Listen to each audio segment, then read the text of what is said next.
Inagaw niya ang asawa ko, pero ako pa ang pinalabas na talunan. Habang nagpapakasarap sila sa Paris, gamit ang pera ng pamilya, naglalaba ako ng mga kamiseta niyang amoy pabango ng iba. Wala ka ng silbi, pabigat ka lang, sabi ni Miguel. Pero nagkakamali siya. Hindi ako iiyak sa sulok.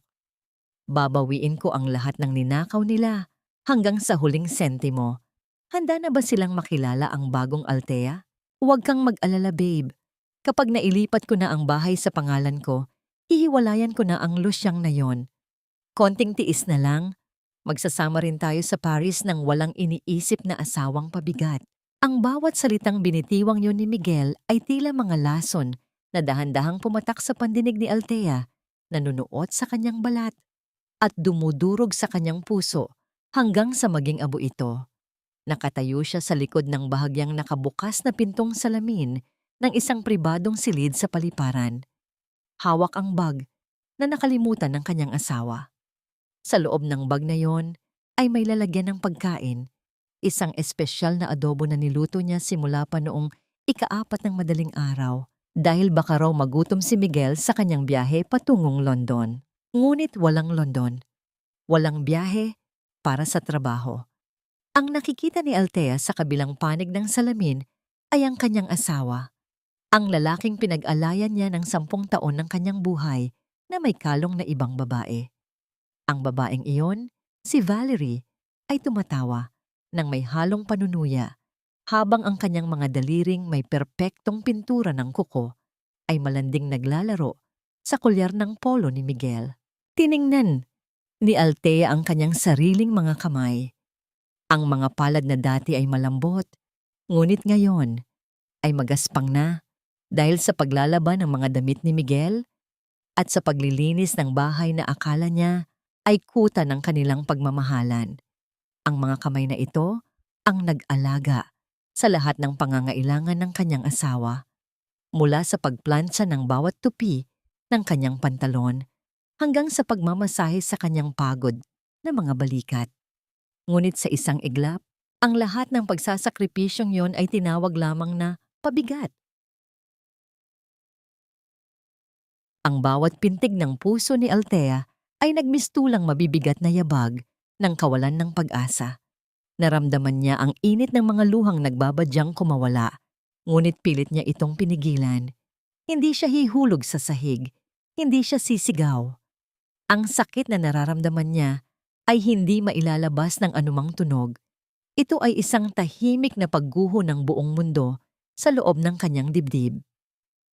Namamanhid ang kanyang mga binti, at ang malamig na hangin mula sa aircon ng paliparan ay tila nanunuot sa kanyang mga buto, na nagpapaalala sa kanya kung gaano siya kasing lamig at kasing isa sa sandaling iyon. Dahan-dahan, halos hindi lumilikha ng anumang ingay, ay ibinalita niya ang kanyang katawan. Hindi siya pumasok upang magmakaawa o magwala. Bit-bit ang nadurog na dangal at ang supot ng pagkaing wala na palang silbi, humakbang siya palayo. Ang bawat hakbang ay tila paglalakad sa ibabaw ng mga basag na bubog ng kanyang mga pangarap. Sa gitna ng nagmamadaling dami ng tao sa paliparan, si Althea ay nananatiling nakatayo sa isang dako na tila huminto ang oras. Ang paligid ay puno ng ingay ng mga taong nagpapaalam at nagsasalubong. Ngunit para sa kanya, ang tanging naririnig niya ay ang paulit-ulit na tinig ni Miguel na tinatawag siyang Luciang at pabigat. Paglabas niya ng gusali, sinalubong siya ng liwanag ng araw na tila nangungutya sa dilim na bumabalot sa kanyang kaluluwa. Lumapit siya sa isang malaking basurahan sa gilid ng kalsada. Doon, nang walang pag-aalinlangan, ay binitiwan niya ang bag. Ang pagbagsak ng lalagyan ng pagkain sa loob ng plastik na basurahan ay hindi lumikha ng malakas na ingay. Ngunit para kay Althea, iyon ang huling hudyat ng pagtatapos ng kanyang pagiging isang martir. Iniwan niya doon ang kanyang pag-ibig, ang kanyang pagtitiwala, at ang huling bakas ng babaeng minsan ay naniwalang ang katapatan ay susuklian din ng katapatan. Sumakay siya ng taxi, pauwi sa bahay na hindi na niya alam kung matatawag pa niyang tahanan. Sa buong biyahe, ang kanyang paningin ay nakapako sa bintana. Pinagmamasdan ang mga gusaling mabilis na naglalaho, tulad ng kung paano naglaho ang 10 taon ng kanyang buhay sa loob lamang ng 30 minuto. Walang hikbi, walang hagulgol. Tanging ang malalim at nakabibinging katahimikan ng isang pusong tuluyan nang namatay sa sakit. Pagdating niya sa kanilang gate, ang pamilyar na boses ng kanyang biyena na si Doña Carmen ay agad na sumalubong sa kanya mula sa veranda. Ang matanda ay nakaupo sa kanyang tumba-tumba, may hawak na pamaypay at ang kanyang mukha ay puno ng pagkairita. "Althea, saan ka ba galing na bata ka? Kanina pa ako nagugutom at tuyo na ang lalamunan ko. Bakit ngayon ka lang? Akala mo ba ay reyna ka sa bahay na ito para iwanan ako ng walang nag-aabuso?" Tumingin si Althea sa kanyang biyenan. Sa unang pagkakataon sa loob ng maraming taon, hindi siya yumuko. Hindi siya humingi ng paumanhin. Ang kanyang mga mata, na dati ay puno ng paggalang at takot, ngayon ay tila 2 lawa ng malamig na yelo. Isang banayad ngunit nakapanindig balahibong na ngiti ang dahan-dahang gumuhit sa kanyang mga labi. Isang ngiti na hindi nanggagaling sa saya, kundi sa isang matinding desisyon. "Pasensya na po, Ma," mahinahong sagot ni Althea, ngunit ang kanyang boses ay may lalim na hindi kailanman narinig ng matanda. "May kinuha lang po ako sa paliparan. Isang bagay na matagal ko nang dapat nalaman." Tumalikod siya at pumasok sa loob ng bahay. Iniwan ng biyenan na naguguluhan at tila naramdaman ang biglang paglamig ng paligid. Habang paakyat ng hagdan, naramdaman ni Althea ang mabilis na pintig ng kanyang puso sa kanyang leeg. Hindi ito takot. Ito ay ang adrenaline ng isang taong wala nang balak pang magpaapi. Pagpasok niya sa kanilang silid ni Miguel, sumalubong sa kanya ang amoy ng pabango ng kanyang asawa na nakahalo sa amoy ng kanilang labada. Isang silid na saksi sa libu-libong gabi ng kanyang pananalangin para sa kaligtasan nito. Ngayon, ang bawat sulok ng kwartong ito ay tila nagsusumigaw ng katotohanan. Binuksan niya ang cabinet at doon, sa ilalim ng mga nakatuping tuwalya, ay hinaplos niya ang isang lumang kahon. Sa gitna ng katahimikan ng kwarto, ang tanging tunog na naririnig ay ang sarili niyang hininga na tila naghahanda para sa isang mahabang pakikipagdigma.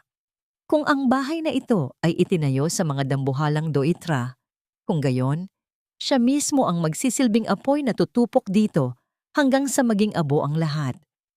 Ngunit paano niya mababawi ang lahat kung ang mismong taong pinagkatiwalaan niya ang siyang may hawak ng susi sa kanyang kalayaan at kabuhayan?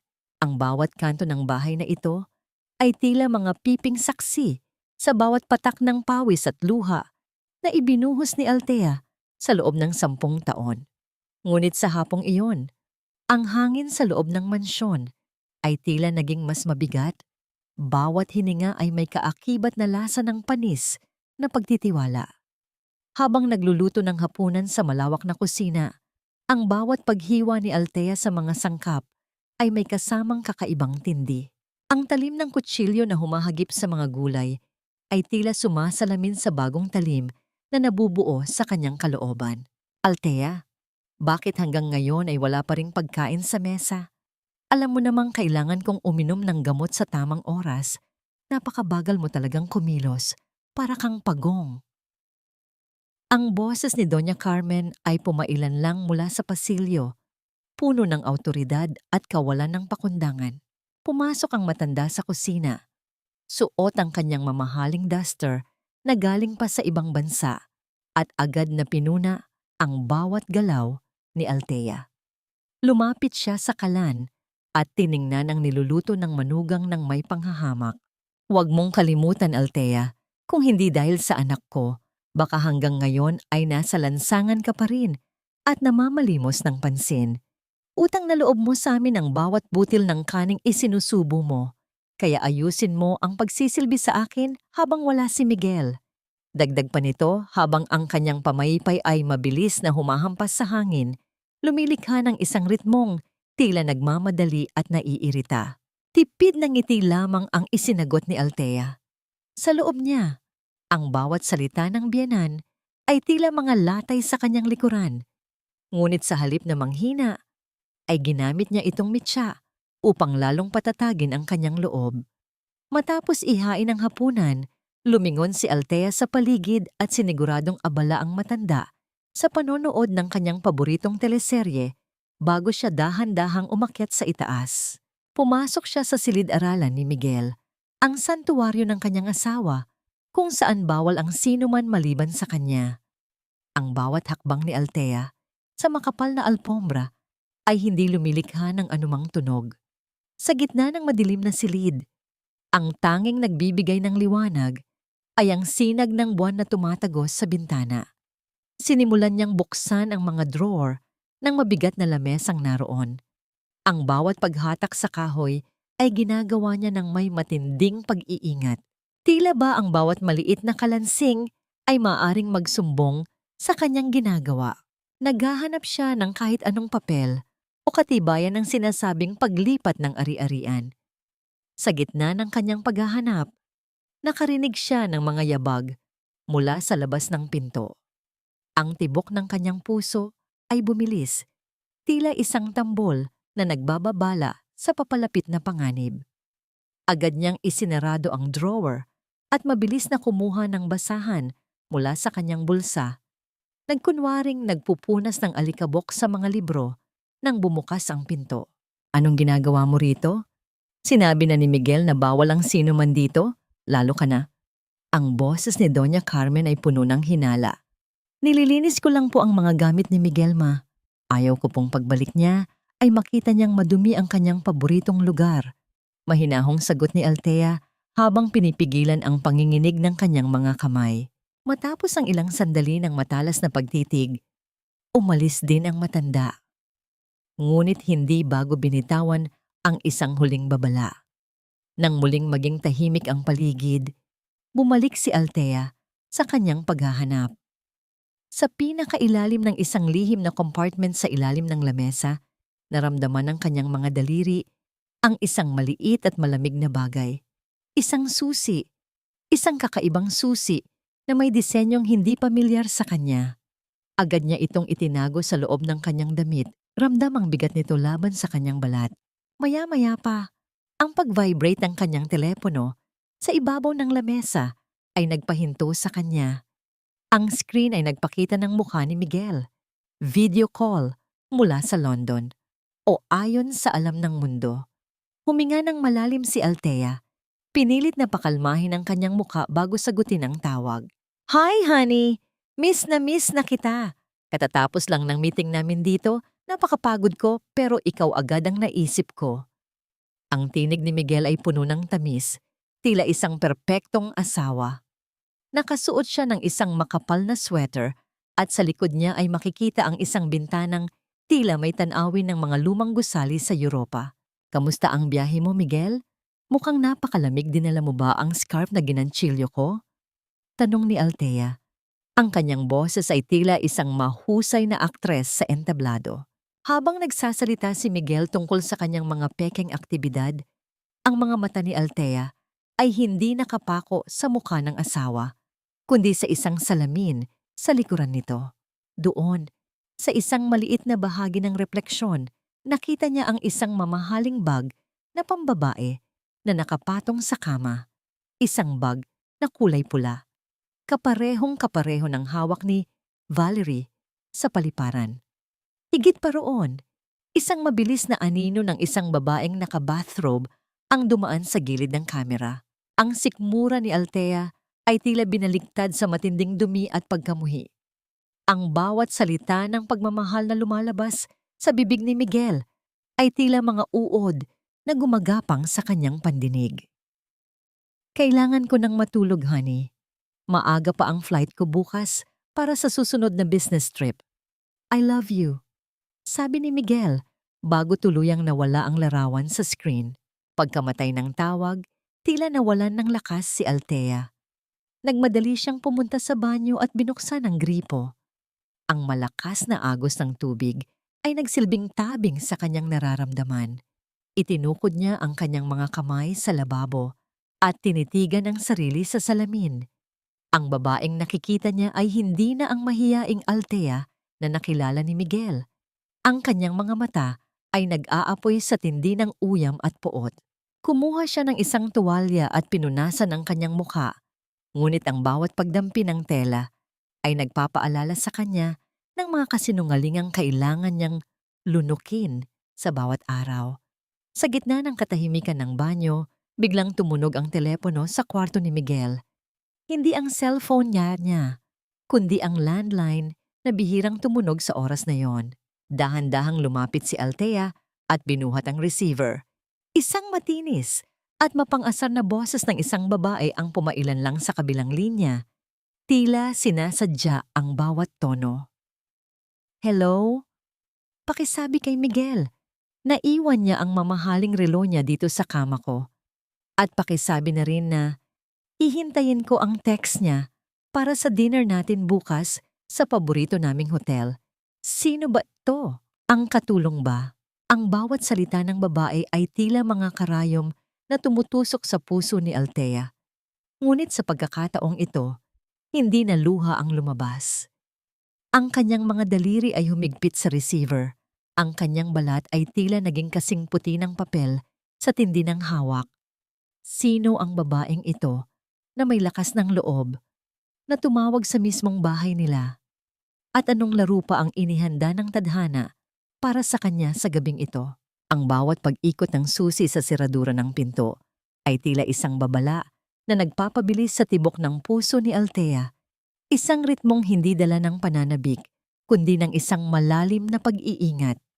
Pagpasok ni Miguel, ang hangin sa loob ng tahanan ay biglang nagbago. Tila na puno ng isang mabigat na presensya na nagpapahirap sa paghinga. Suot ang kanyang pinaka-inosenteng ngiti, sinalubong ni Althea ang kanyang asawa. Kinuha ang kanyang coat at hinalikan siya sa pisngi, isang gawaing 10 taon na niyang ginagawa ng may buong katapatan. Ngunit ngayon ay tila isang bahagi na lamang ng isang masakit na dula. "Honey, I'm back. Pasensya na kung hindi ako nakatawag agad paglapag ko.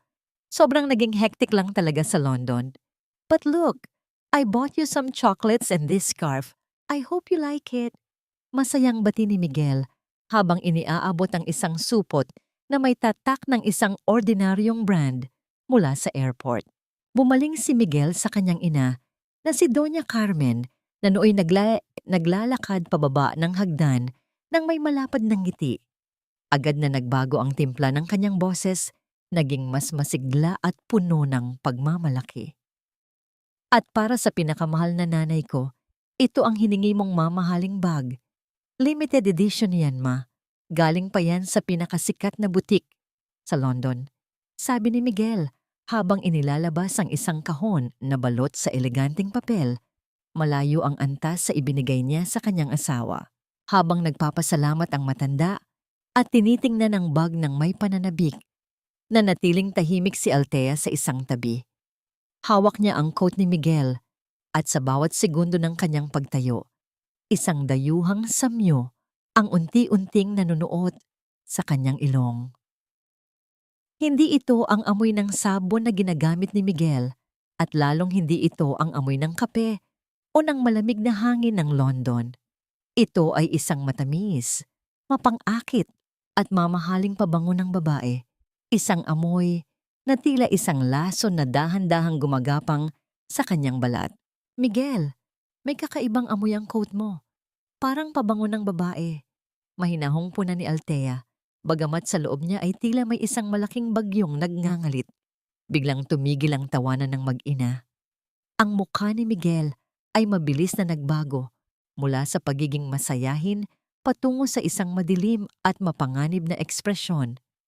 Ang kanyang mga mata ay nanliit, tila mga patalim na handang sumugat sa sino mang humarang sa kanyang dinadaanan. "Ano bang sinasabi mo, Althea? Pabango? Baka nakalimutan mo na sa eroplano ako galing. Maraming tao roon, dikit-dikit kami. At saka, naging masyadong busy ako sa trabaho para isipin ang mga ganyang kaliit na bagay. Bakit ba palagi ka nalang naghahanap ng ikakaaway? I worked so hard for this family. Tapos ito ang sasalubong sa akin? Singhal ni Miguel. Ang kanyang boses ay puno ng puot na tila siya pa ang biktima sa sitwasyong ito. Sumabat naman si Doña Carmen. Ang kanyang pamaypay ay mabilis na humahampas sa hangin habang ang kanyang mukha ay puno ng panghahamak. Naku Miguel, huwag mo nang pansinin yang asawa mo. Ganyan talaga. Kapag walang ginagawa sa buhay, kundi tumambay dito sa bahay, nagiging praning. Althea, imbes na maghinala ka, dapat ay magpasalamat ka na lang dahil may asawa kang nagsasakripisyo sa ibang bansa para mapakain ka. Wala kang utang na loob. Naramdaman ni Althea ang panginginig ng kanyang mga tuhod at ang panunuyo ng kanyang lalamunan. Ang bawat salita ng mag-ina ay tila mga sampal na nagpapakita kung gaano siya kaliit sa paningin nila. Ang manipulation at gaslighting na ginagawa sa kanya ay tila isang madilim na kulungan na unti-unting sumisikip. Ngunit sa halip na sumagot, ibinaba ni Althea ang kanyang paningin. Pinilit niyang pakalmahin ang kanyang nagdadalamhating puso at nagpakita ng isang mapait na pagsuko.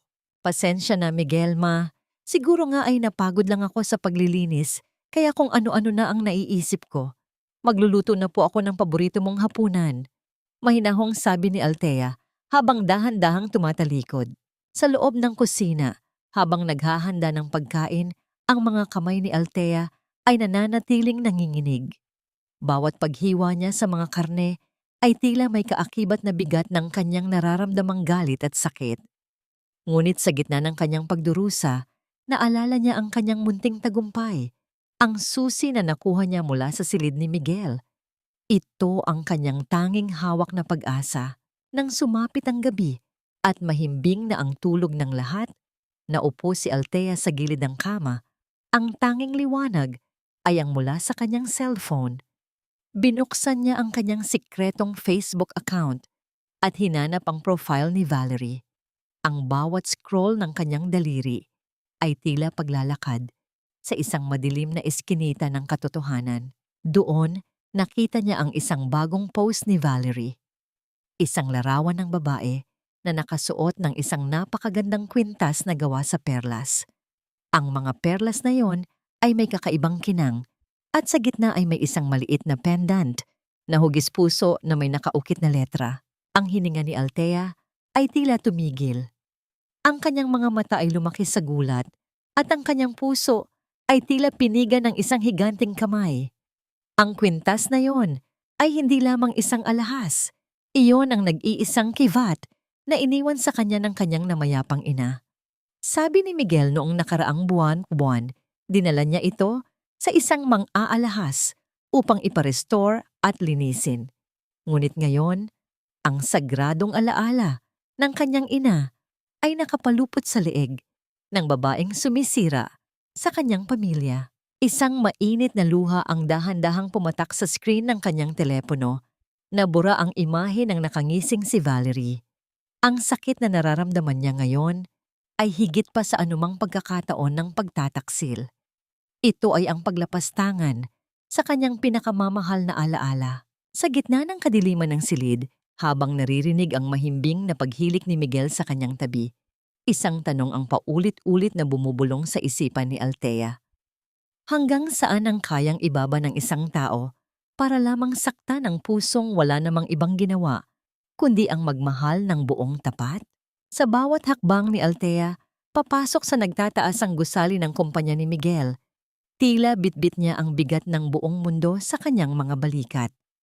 Hawak niya ang isang lalagyan ng pagkain, isang taktika, upang ipakita ang kanyang pagiging matapat na asawa. Kahit na ang bawat himaymay ng kanyang puso ay nagnanais na lamang sumigaw. Ang lamig ng aircon sa loob ng lobby ay hindi sapat upang palamigin ang apoy ng paghihiganti na dahan-dahang naglalayab sa kanyang kalooban.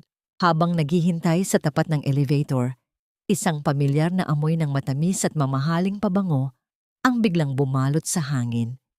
Paglingon niya, naroon si Valerie, nakasuot ng isang fitted na damit na tila ipinapakita ang lahat ng bagay na wala kay Althea sa paningin ni Miguel. Ang bawat pagtama ng takong ng sapatos ng dalaga sa makintab na sahig ay tila mga hudyat ng isang mapang-asar na tagumpay. "Oh, look who's here! Ang butihing may bahay!" Wika ni Valerie.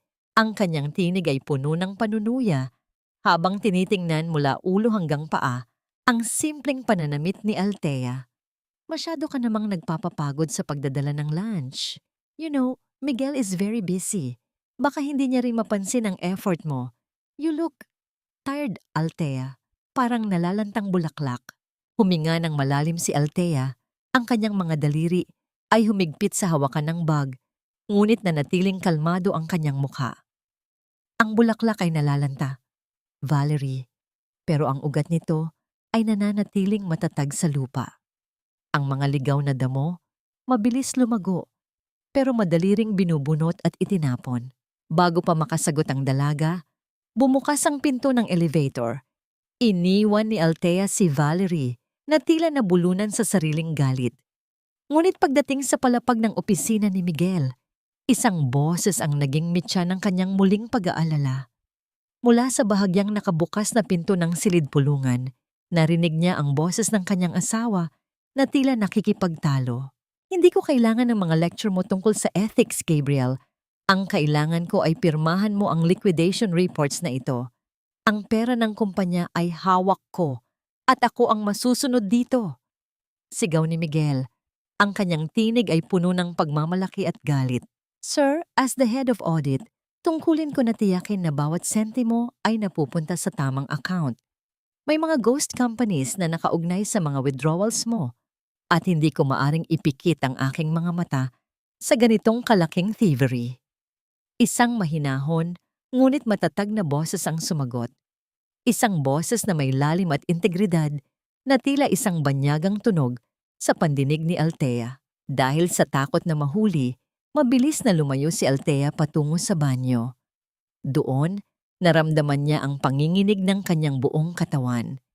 Ang katotohanan na ninanakawan ni Miguel ang sarili nitong kumpanya para lamang sa luho nila ni Valerie ay tila isang malakas na dagok sa kanyang dibdib. Habang nagmamadaling lumabas ng gusali dahil sa tindi ng emosyon, hindi sinasadyang nabangga niya ang isang lalaking kakalabas lang din ng opisina. Nalaglag ang kanyang dalang panyo, isang panyo na may burda ng kanyang pangalan. Ang huling bagay na ginawa niya noong masaya pa sila. Isang malaking kamay ang dahan-dahang pumulot dito. Nang mag-angat ng tingin si Althea, nakita niya ang isang lalaking may seryoso, ngunit mabait na mga mata. Ito ang lalaking boses na narinig niya sa loob ng silid-pulungan. Si Gabriel. "Ayos lang ba kayo, senyora?" Tanong ni Gabriel. Ang kanyang tinig ay tila isang mainit na kumot sa gitna ng malamig na gabi. Napansin niya ang pamumula ng mga mata ni Althea at ang bahagyang panginginig ng kanyang mga labi. Hindi nakapagsalita si Althea. Tanging pagtango lamang ang kanyang naisagot habang kinukuha ang panyo. Ngunit bago siya makatalikod, isang banayad na kilos ang ginawa ni Gabriel. Inabot nito ang dulo ng kanyang manggas at marahang pinahid ang isang butil ng alikabok sa balikat ng blusa ni Althea. Isang maliit at simpleng pagkilos ng pag-aalaga na matagal nang hindi nararanasan ng babae. Minsan, ang pinakamabigat na dala natin ay hindi ang mga bagay na hawak ng ating mga kamay, kundi ang mga bagay na itinatago natin sa loob ng ating puso. Bulong ni Gabriel. Ang kanyang mga mata ay tila nakakabasa sa kaluluwa ni Althea. Naramdaman ni Althea ang isang kakaibang init na dumaloy sa kanyang puso. Isang pakiramdam ng pagiging nakikita at pinahahalagahan bilang isang tao, hindi bilang isang katulong o isang pabigat. Sa loob ng ilang segundo, ang mundo sa paligid nila ay tila tumigil sa pag-ikot. Ang ingay ng mga sasakyan sa labas at ang gulo ng kumpanya ay naglaho. Naiwan lamang ang dalawang kaluluwang tila nagkatagpo sa gitna ng kawalan. Ngunit ang sandaling iyon ay agad ding naputol nang muling maalala ni Althea ang kanyang sitwasyon. Nagmamadali siyang tumalikod at naglakad patungo sa parking lot. Ngunit ang boses ni Gabriel ay muling pumailan lang, sapat na upang mapahinto ang kanyang mga hakbang. Senyora Altea, tawag ni Gabriel, ang kanyang tinig ay puno ng isang mapanganib na seryosong tono. May alam ba kayo sa mga ghost company na ginagamit ng asawa ninyo upang itago ang inyong mga ari-arian? Dahil kung wala, baka bukas ay magising kayong wala na kahit isang sentimo ang natitira sa inyong pangalan. Ang mga salitang iyon ay tila isang malamig na tubig na ibinuhos sa gising na diwa ni Altea. Paano nalaman ng lalaking ito ang kanyang pangalan? At bakit tila mas marami pa itong alam tungkol sa kataksilan ni Miguel kaysa sa kanya na mismong asawa nito? Ang malayo at tagong coffee shop na yon, na malayo sa marangyang mundo ng mga kumpanya at mansyon, ang naging saksi sa isang pagtatagpong babago sa tadhana ni Altea. Ang amoy ng lumang kahoy at barakong kape ay tila nagbibigay ng kakaibang kapanatagan sa kanyang naguguluhan na diwa. Sa tapat niya, si Gabriel ay nakaupo ng tuwid. Ang kanyang mga mata ay puno ng paggalang at isang uri ng determinasyon na hindi pa kailanman nakikita ni Altea sa ibang lalaki. Ang bawat paggalaw ni Gabriel ay maingat. Tila ba ayaw niyang makadagdag sa bigat na nararamdaman ng babaeng nasa kanyang harapan. Altea, pasensya na kung kailangan kitang dalhin dito, pero hindi naligtas sa opisina. Masyadong maraming mata at tenga ang asawa mo. Mahinahong simula ni Gabriel habang dahan-dahang inilalabas ang isang makapal na folder mula sa kanyang bag. Ang dulo ng folder na dahan-dahang itinulak ni Gabriel sa ibabaw ng lamesa ay tila isang hatol na nagpabilis sa paghinga ni Altea. Binuksan niya ito at doon, sa ilalim ng malamig na liwanag ng isang lumang bombilya, ay tumambad sa kanya ang mga dokumentong naglalaman ng katotohanan. Ang mga pangalan ng kumpanyang hindi niya kailanman narinig, mga ghost company na nakarehistro sa ilalim ng mga pangalan ng kamag-anak ni Valerie.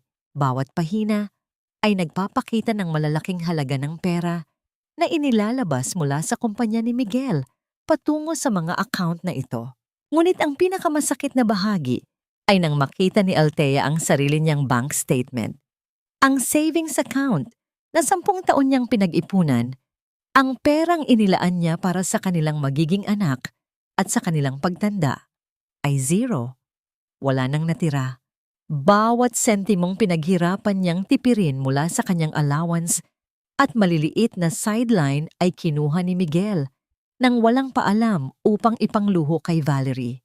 Naramdaman ni Altea ang biglang paglamig ng kanyang mga daliri. Ang folder sa kanyang kamay ay tila naging kasing bigat ng isang bato. Hindi siya makapagsalita.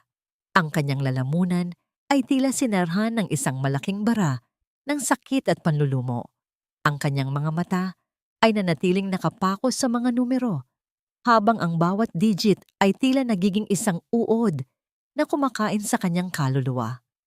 Isang butil ng luha ang dahan-dahang pumatak sa papel. Nabura ang isang zero sa dulo ng balanse ng kanyang account. Altea, I'm so sorry. Alam kong napakahirap nito. Bulong ni Gabriel. Hindi niya hinawakan ang kamay ni Altea bilang paggalang, ngunit ang kanyang mga mata ay sapat na upang iparamdam ang isang uri ng pakikiramay na matagal nang hindi nararanasan ng babae.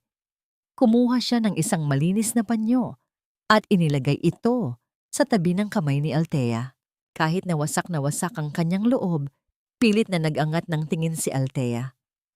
Bakit mo ginagawa ito, Gabriel? Bakit mo ako tinutulungan? Pwede ka namang manahimik na lang at protektahan ang posisyon mo sa kumpanya.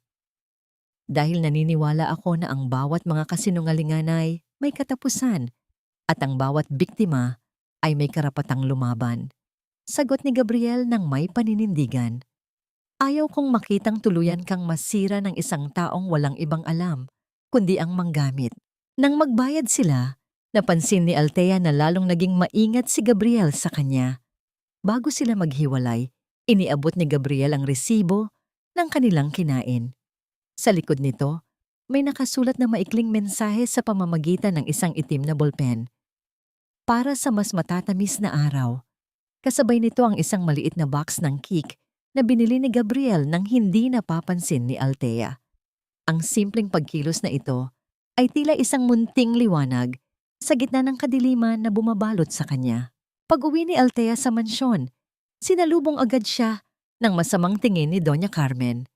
Ang matanda ay nakatayo sa may pintuan. Ang kanyang mga kamay ay nasa kanyang baywang at ang kanyang mukha ay puno ng panghuhusga. Saan ka na naman nanggaling na babae ka? 8:00 na ng gabi. Akala mo ba ay may laya ka ng gumala dahil wala si Miguel? Napakapabaya mo. Ang bahay ay magulo at ako ay hindi pa nakakapaghapunan ng maayos. Sigaw ng matanda. Ang kanyang boses ay tila isang matalim na kutsilyo sa katahimikan ng gabi. Ma, may pinuntahan lang po akong importante. Huwag po kayong mag-alala. Magluluto na ako. Mahinahong sagot ni Althea. Bagamat ang kanyang isip ay punong-puno pa rin ng mga dokumentong nakita niya.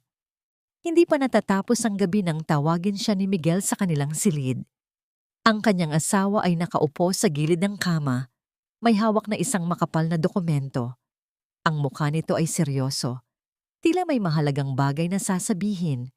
Honey, come here. May kailangan ka lang pirmahan. Sabi ni Miguel nang may malambing ngunit tila nag-uutos na tono umam. It's a business agreement para sa bagong investment natin. Kailangan ito para mas mapalago natin ang kumpanya at ang future natin. I need your signature here as my wife. Inabot ni Miguel ang isang gintong ballpen kay Althea. Tiningnan ni Althea ang dokumento. Puno ito ng mga teknikal na salita sa Ingles. Ngunit dahil sa babala ni Gabriel, alam niya ang ibig sabihin nito. Ito ang dokumento na maglilipat ng pagmamay-ari ng kanilang bahay. Ang tanging bagay na nakapangalan pa sa kanya, patungo sa isang kumpanyang kontrolado ni Miguel.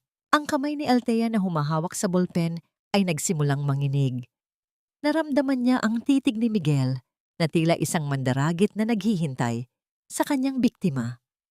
Ang bawat segundo ng katahimikan ay tila isang taon ng paghihirap. Sa kanyang harapan, ang taong nangako ng habambuhay na proteksyon ay siya mismong humihiling na ibigay niya ang huling sandata ng kanyang seguridad. Pipirmahan ba niya ang sariling hatol ng kamatayan? O ito na ang simula ng kanyang lantarang paglaban? Ang hapunan sa gabing iyon ay tila isang entablado ng mapait na pagkukunwari.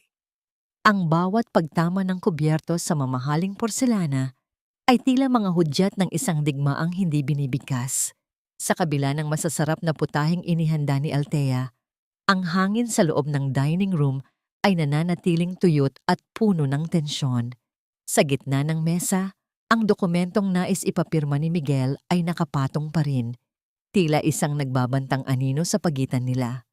Althea, kanina pa ako naghihintay. Isang pirma lang naman. Bakit kailangan pang patagalin? Ang boses ni Miguel ay may halong inis. Ang kanyang mga daliri ay hindi mapakali sa pagtapik sa gilid ng mesa. Miguel, hindi ko lang kasi maintindihan ang ilang bahagi. Masyadong maraming legal terms. Mahinahong sagot ni Althea habang dahan-dahang humihigop ng sarsa. Pilit na itinatago ang panginginig ng kanyang mga kamay. Isang matalim na tawa ang kumawala sa mga labi ni Doña Carmen. Ang kanyang mga mata, na puno ng panguuyam, ay nakatitig ng diretso sa manugang. Iyan ang hirap kapag hindi nakatapos ng pag-aaral at piniling maging may bahay lang. Ang simpleng dokumento hindi maunawaan. Althea, huwag ka nang mag-inarte. Ang asawa mo ay ginagawa ang lahat para sa ikabubuti ng pamilyang ito. Pirmahan mo na yan para matapos na ang usapan. Naramdaman ni Althea ang hapdi ng bawat salita ng kanyang biyenan. Ang pagmamaliit na ito ay matagal na niyang tinitiis. Ngunit sa gabing ito, ang bawat lait ay tila nagiging gasolina sa apoy na naglalayab sa kanyang puso. Tiningnan niya si Miguel, ang lalaking minsan niyang tinawag na kanyang mundo. At nakita niya rito ang isang estrangherong handang humukay ng sarili niyang libingan para lamang sa pansamantalong karangyaan. Honey, sige na. Para sa atin din naman ito, muling pagpilit ni Miguel. Ang kanyang tinig ay naging mas malambing, isang mapanganib na tamis na alam na ni Althea na lason. Dahan-dahang inabot ni Althea ang mangkok ng mainit na sabaw, tila babalak niyang lagyan ng pinggan ni Miguel. Ngunit sa isang sadyang pagkakamali, hinayaan niyang mawala ang kapit ng kanyang mga daliri. Ang mainit na likido ay mabilis na kumalat sa ibabaw ng mesa, tila isang madilim na agos na lumalamon sa lahat ng madadaanan nito. Ang puting papel na kanina ay maayos na nakalatag, ay agad na nabasa, at ang mga itim na tinta ay unti-unting kumalat. Naging malabong mantsa na hindi na maaring basahin o pirmahan. Ang mukha ni Miguel ay mabilis na nagbago, mula sa pagiging mapagkunwari patungo sa isang matinding puot. Ang kanyang mga mata ay nanlisik, at ang kanyang panga ay nagngangalit. Mabilis siyang tumayo. Ang kanyang upuan ay marahas na naurong palayo. Lumikha ng isang matalim na gasgas sa makintab na sahig. Anong ginawa mo? Ang tanga-tanga mo naman, Althea. Alam mo ba kung gaano kahirap ihanda ang dokumentong yan? Sigaw ni Miguel. Sa sobrang galit, marahas niyang itinulak ang balikat ni Althea. Naramdaman ni Althea ang bigat ng kamay ni Miguel na nagtulak sa kanya palayo. Nawalan siya ng balanse at dahan-dahang bumagsak ang kanyang katawan sa malamig na sahig.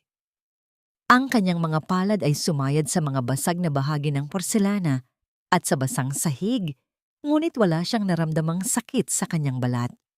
Ang tanging nararamdaman niya ay ang malupit na katotohanan ng kanyang pagsasama sa lalaking ito. Miguel, tama na yan. Bagamat parang nag-aalala, ang boses ni Doña Carmen ay puno pa rin ng pagkairita sa pinsalang nagawa sa kanyang mesa. Nanatiling nakayuko si Althea sa sahig. Dahan-dahang nililinis ang kalat gamit ang kanyang mga kamay. Ang bawat piraso ng basag na mangkok na kanyang pinupulot ay tila sumasalamin sa kanyang nadurog na pangarap. Ngunit sa likod ng kanyang mga nakalugay na buhok, ang kanyang mga mata ay hindi luhaan. Ang mga ito ay tuyo at puno ng isang nakakikilabot na determinasyon. Ang bayluwadoy ng kanyang asawa ay muling naudlot, at sa bawat segundong lumilipas, ang kanyang planong paglaya ay lalong tumitibay. Linisin mo yan at siguraduhin mong wala kahit isang bakas ng dumi ang maiiwan, dahil kung hindi, malilintikan ka sa akin. Huling bulyaw ni Miguel bago marahas na lumabas ng silid. Sa gitna ng katahimikan ng dining room, habang mag-isa na lamang si Althea na nagpupunas ng sahig, naramdaman niya ang banayad na pag-vibrate ng kanyang telepono. Sa loob ng bulsa ng kanyang apron, dahan-dahan niya itong inilabas. Isang mensahe mula kay Gabriel ang bumulaga sa kanya, tila isang anghel na nagpapaalala na hindi siya nag-iisa sa laban na ito. Pumunta ka sa lumang studio mo bukas. May inihanda ako para sa'yo. Huwag kang mawawalan ng pag-asa, Althea. Malapit na ang iyong paglaya. Ang mga salitang iyon ay tila isang haplos sa kanyang sugatang kaluluwa. Ang lumang studio, ang lugar kung saan nagsimula ang kanyang mga pangarap bago ito kinalimutan para sa isang kasal na naging bilangguan. Isang tanong ang naglaro sa kanyang isipan habang nakatitig sa madilim na bintana. Ano ang inihanda ni Gabriel para sa kanya? At handa na ba siyang harapin ang multo ng kanyang nakaraan upang mabuo muli ang kanyang hinaharap? Ang lumang gusali sa dulo ng tahimik na kalsada ay tila isang nakalimutang kaban ng mga pangarap na matagal nang binalot ng alikabok at katahimikan. Sa harap ng kupas na pintuan, tumigil si Althea. Ang kanyang hininga ay tila nag-aalinlangan sa bawat bugso ng hangin. Ito ang lugar kung saan ang kanyang mga daliri ay dating sumasayaw sa ibabaw ng mga tela, kung saan ang bawat tahi ay may kaakibat na pag-asa bago ang lahat ng iyon ay ipinalit niya sa isang singsing na naging tanikala. Dahan-dahang bumukas ang pinto at bumulaga sa kanya ang isang anyo na naging tanging sandigan niya sa gitna ng unos. Nakatayo si Gabriel sa gitna ng silid. Ang sikat ng araw mula sa bintana ay tumatama sa kanyang balikat, nagbibigay ng isang anyong tila nagmula sa isang magandang panaginip. Ang amoy ng pintura at bagong linis na sahig ay sumalubong kay Althea, isang samyo na malayo sa mabigat at mapanghimasok na pabango sa loob ng mansyon ni Miguel. Welcome back, Althea. Matagal-tagal ding naging malungkot ang lugar na ito dahil sa iyong pagkawala. Mahinahong wika ni Gabriel habang naglalakad patungo sa kanya. Inabot ni Gabriel ang isang susi na may nakasabit na maliit na ribbon. Kasabay nito, itinuro niya ang isang sulok kung saan nakapatong ang isang lumang makinang panahi.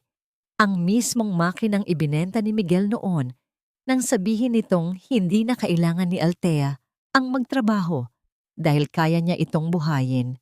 Nahanap ko ito sa isang lumang shop sa kabilang bayan. I had it restored para sa'yo. Dagdag ni Gabriel. Hindi napigilan ni Althea ang panginginig ng kanyang mga labi. Dahan-dahan siyang lumapit sa makina. Ang kanyang mga daliri ay marahang humaplos sa malamig na bakal nito. Ang bawat gasgas sa ibabaw ng kahoy ay tila isang pamilyar na piklat na nagpapaalala sa kanyang tunay na pagkatao. Sa sandaling iyon, ang mga luhang matagal na niyang pinipigilan ay dahan-dahang kumawala. Pumatak sa ibabaw ng makina. Tila nagdidilig sa isang tuyot na lupain ng kanyang kaluluwa. Bakit, Gabriel? Bakit mo ginagawa ang lahat ng ito para sa akin? Tanong ni Althea sa gitna ng kanyang paghikbi. Dahil ang isang sining na tulad mo ay hindi dapat kinukulong sa isang madilim na silid, Althea. You were meant to create, to be free. Hindi ka lang isang asawa o isang dekorasyon sa bahay ni Miguel. You are an artist. Ang boses ni Gabriel ay puno ng isang uri ng katapatan na tila isang himig na nagpapatahan sa nagngangalit na bagyo sa loob ni Althea. Naupo silang dalawa sa malinis na sahig ng studio. Ang distansya sa pagitan nila ay puno ng isang uri ng respeto at hindi binibigkas na pag-unawa. Sa gitna ng katahimikang yon, tanging ang tunog ng kanilang mga hininga ang naririnig. Tumingin si Gabriel sa mga mata ni Althea, isang titig na walang halong pagnanasa, kundi puno ng paghanga at malasakit. Naramdaman ni Althea ang isang kakaibang kilig, hindi ang uri na nagpapabilis ng tibok ng puso sa kaba, kundi ang uri na nagbibigay ng kapanatagan at init sa kanyang buong pagkatao. Sa mga sumunod na sandali, inilabas ni Gabriel ang isang tablet at tinulungan si Althea na buksan ang isang sikretong bank account sa ibang bansa. Ang bawat hakbang ay ginawa nila ng may matinding pag-iingat.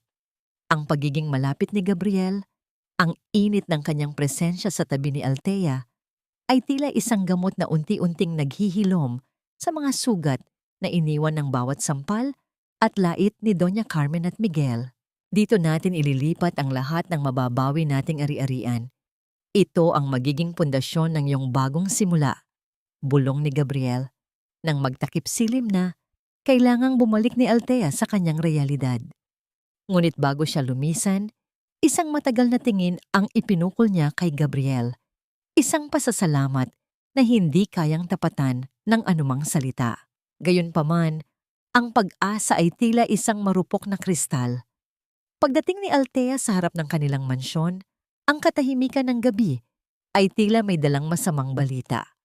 Pumasok siya sa loob at nakita si Miguel na nakatayo sa gitna ng sala, hawak ang isang makapal na sobre. Ang mukha ng kanyang asawa ay banveo sa matinding galit. Ang kanyang mga mata ay nanlilisik at ang kanyang panga ay tangdong sa tindi ng pagngangalit. Hindi nagsalita si Miguel.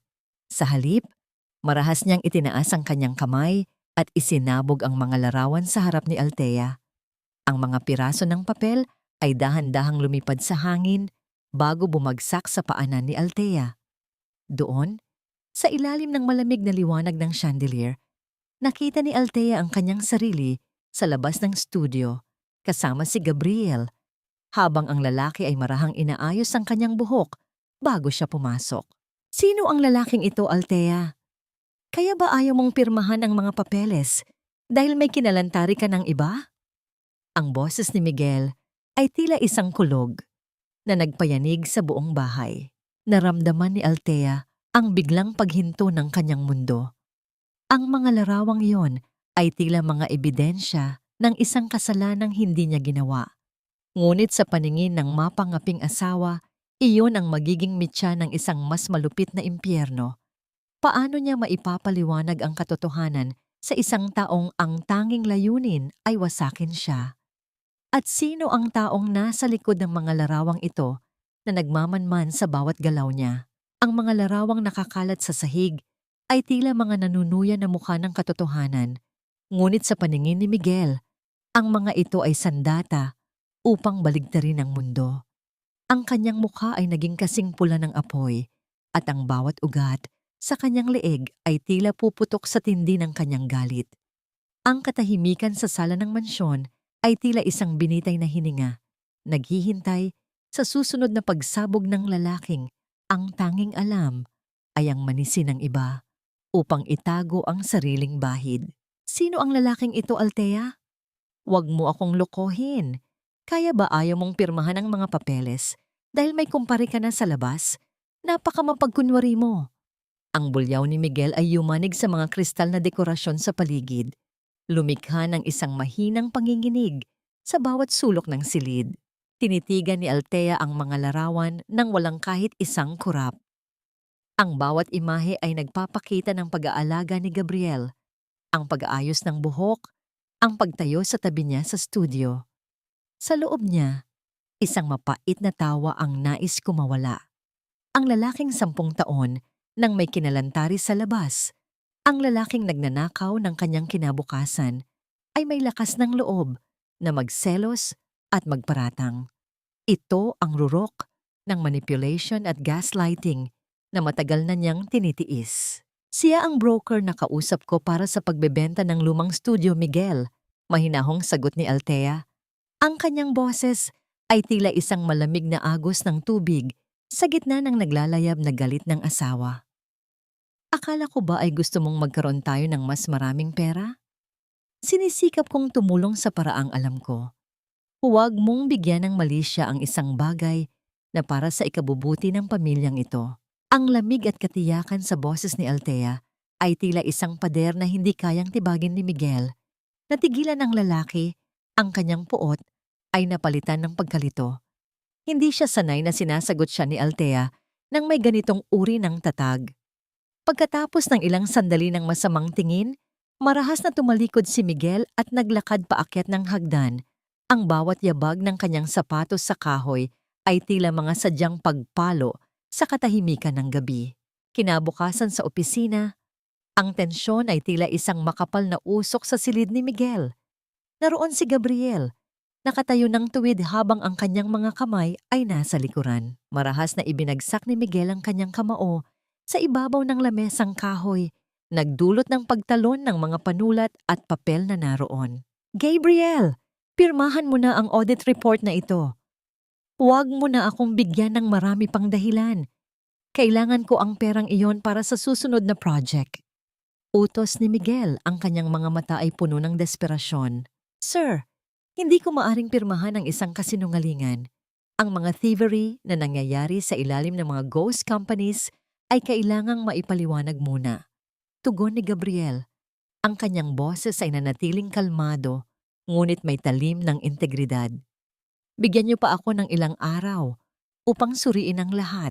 Habang nangyayari ang sagupaan sa opisina, ang mansyon ni na Miguel ay tila naging isang pugad ng mga ulupong. Dumating si Valerie. Ang kanyang mga takong ay lumilikha ng isang ritmong puno ng kayabangan sa makintab na sahig. Hindi siya dumating bilang isang estranghero, kundi bilang isang panauhing inaasahan. May dala siyang isang malaking kahon na may tatak ng isang mamahaling designer brand. Ma, para sa inyo. Alam kong paborito niyo ang ganitong kulay. Malambing na wika ni Valerie habang iniaabot ang isang kulay kahel na Hermes bag kay Doña Carmen. Ang mga mata ng matanda ay kumislap sa kasakiman. Hinaplos niya ang balat ng bag nang may paghanga. Tila ba ito ang pinakamahalagang bagay sa mundo? Napakabuti mo talagang bata, Valerie. Hindi tulad ng iba dyan na pabigat lang sa anak ko. Ikaw ang nararapat na maging bahagi ng pamilyang ito. Ikaw ang tunay kong daughter-in-law. Nagtawanan ng dalawa Ang kanilang mga tinig ay puno ng uyam habang pinag-uusapan ng plano na palayasin si Althea sa sandaling makuha na ni Miguel ang lahat ng pirma sa mga dokumento. Hindi nila alam, sa likod ng makapal na kurtina sa pasilyo, naroon si Althea. Ang kanyang mga daliri ay mahigpit na nakahawak sa kanyang telepono. Ang screen nito ay nagpapakita ng isang tumatakbong recording. Ang bawat tawa, bawat plano ng pagtataksil, at bawat panlalait ay nakuha ng kanyang kagamitan. Naramdaman ni Althea ang isang matinding panghahamak at dumi sa kanyang kaluluwa habang pinapakinggan ang dalawang babaeng tila mga hayop na naghahati sa isang biktima. Ngunit sa halip na luha, ang kanyang mga mata ay nag-aapoy sa isang bagong uri ng determinasyon. Ang bawat ebidensyang ito ay magsisilbing pako sa kabaong ng kanilang karangyaan. Pabalik na sana si Althea sa kanyang silid nang biglang mag-vibrate ang kanyang telepono. Isang tawag mula sa isang hindi pamilyar na numero ng ospital.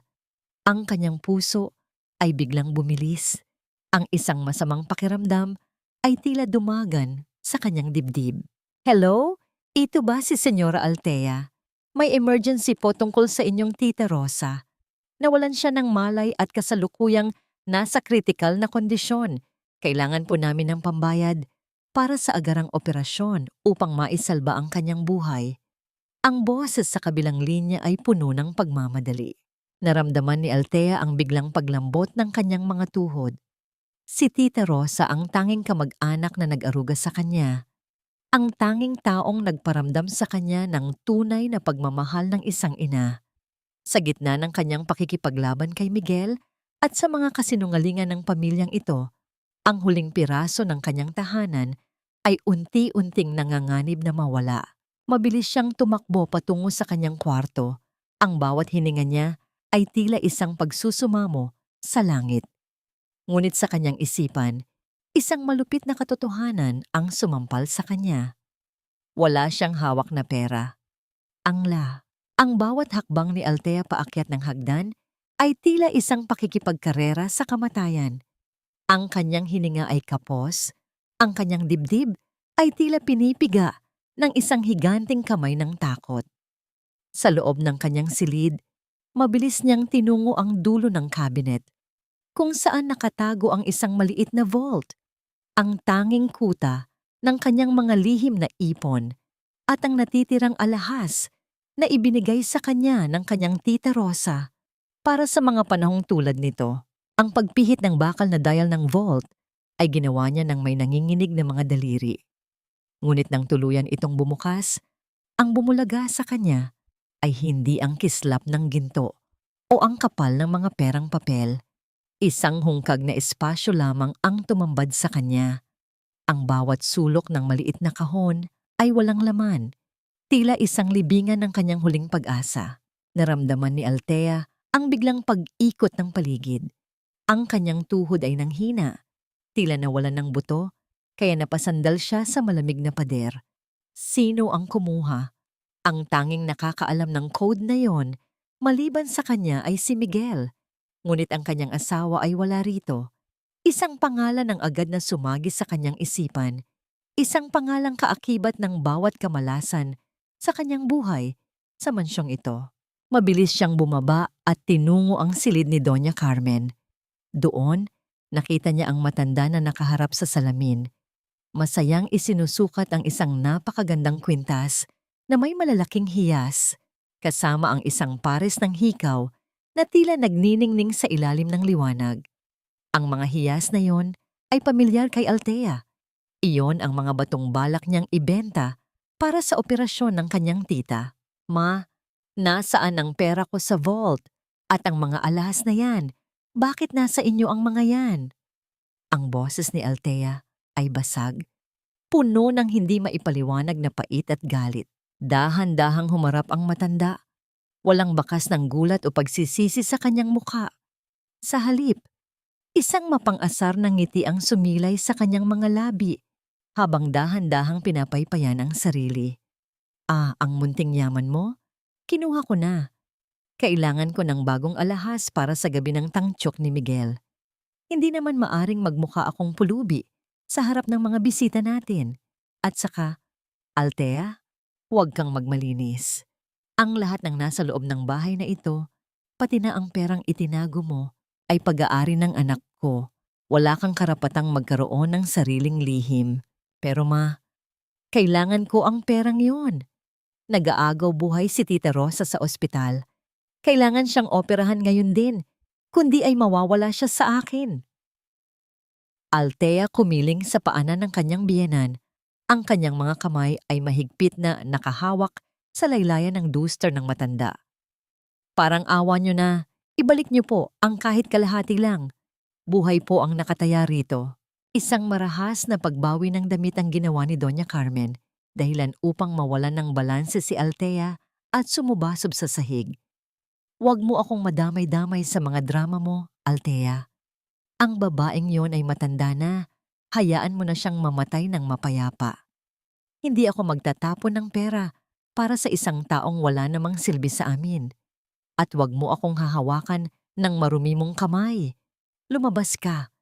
Umalis ka sa harap ko bago ko patawagan si Miguel at sabihing ninanakawan mo kami. Sa tindi ng pang-uuyam ng matanda, naramdaman ni Althea ang isang kakaibang pakiramdam sa kanyang lalamunan. Isang kombinasyon ng pagsusuka at ng isang luhang hindi na kayang lumabas. Ang kanyang paningin ay nagdilim. Hindi dahil sa himatayin siya, kundi dahil sa tindi ng puot na tila isang tsunami na lumalamon sa kanyang buong pagkatao. Tumayo siya, ang kanyang katawan ay nananatiling nanginginig at mabilis na tumakbo palabas ng mansyon sa gitna ng isang malakas na buhos ng ulan. Ang bawat patak ng ulan na tumatama sa kanyang mukha ay tila mga karayom na nagpapamulat sa kanyang diwa. Basang-basa siya, ang kanyang manipis na blusa ay dumidikit sa kanyang balat habang pilit siyang naghahanap ng taxi sa gitna ng madilim na kalsada. Nang makarating siya sa ospital, ang lamig ng aircon sa lobby ay tila isang muling pagpapaalala sa kanyang kawalan. Sa dulo ng pasilyo, nakita niya ang isang pamilyar na anino. Si Gabriel. Ang lalaki ay naroon. Ang kanyang mukha ay puno ng pag-aalala at agad na lumapit kay Althea nang makita ang kalagayan nito. Hindi nagsalita si Gabriel.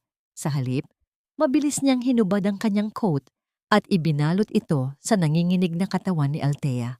Althea, kanina pa kita tinatawagan. Binayaran ko na ang initial deposit para sa operasyon, pero ang boses ni Gabriel ay humina. Ang kanyang mga mata ay hindi makatingin ng diretso kay Althea. Nasaan siya, Gabriel? Nasaan si Tita Rosa? Hindi sumagot si Gabriel, kundi dahan-dahang itinuro ang isang silid kung saan ang pinto ay bahagyang nakabukas. Pagpasok ni Althea, ang tanging naririnig niya ay ang kanyang sariling hininga na tila isang nakabibinging tunog sa gitna ng katahimikan. Ang kanyang tita ay nakahiga doon. Ang mukha ay payapa, ngunit wala ng bakas ng kulay. Ang monitor sa gilid ng kama ay nagpapakita na lamang ng isang tuwid at walang hanggang linya ng liwanag. Naramdaman ni Althea ang paghinto ng oras, ang lahat ng gulo sa mansyon, ang mga lait ni Doña Carmen, at ang pagtataksil ni Miguel ay biglang naglaho. Ang tanging natira ay ang malamig na kamay ng kanyang tita na kanyang hinawakan. Walang hikbi ang lumabas sa kanyang mga labi. Tila ba ang lahat ng kanyang emosyon ay naging isang matigas na bato sa loob ng kanyang dibdib. Dahan-dahang lumapit si Gabriel at inilagay ang kanyang kamay sa balikat ni Althea. Ang init ng palad ni Gabriel ay ang tanging bagay na nagpapaalala kay Althea na humihinga pa siya. Sa sandaling iyon, ang huling bahagi ng mahiyaing Althea, ang babaeng laging nagbibigay at laging sumusuko, ay tuluyan ng pumanaw kasabay ng kanyang tita. Althea, I'm so sorry. Hindi na umabot ang gamot. Bulong ni Gabriel. Humarap si Althea kay Gabriel. Ang kanyang mga mata, na dati ay puno ng lambot at takot, Ngayon ay tila 2 piraso ng makinang na yelo. Isang tuyong ng ngiti ang sumilay sa kanyang mga labi. Isang ngiting punong-puno ng panganib. Wala kang dapat ihingi ng paumanhin. Gabriel, ang mga taong pumatay sa kanya ang dapat na humingi ng tawad. Wika ni Althea, ang kanyang boses ay malamig at walang anumang emosyon. Salamat sa pagtayo sa tabi ko. Pero mula sa sandaling ito, wala na akong balak na maging biktima pa.